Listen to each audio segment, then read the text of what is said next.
বলো কেমন আছো? হ্যাঁ দাদা, ভালো আছি। আপনি ভালো আছেন তো? এই চলে যাচ্ছে। তো কেমন লুক করবে?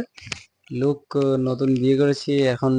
লুক এমন লুক করে দাও যেন বাড়িতে গেলে বউ যেন জড়িয়ে ধরে, একটু মানে ভালোবাসে বেশি, ঠিক আছে?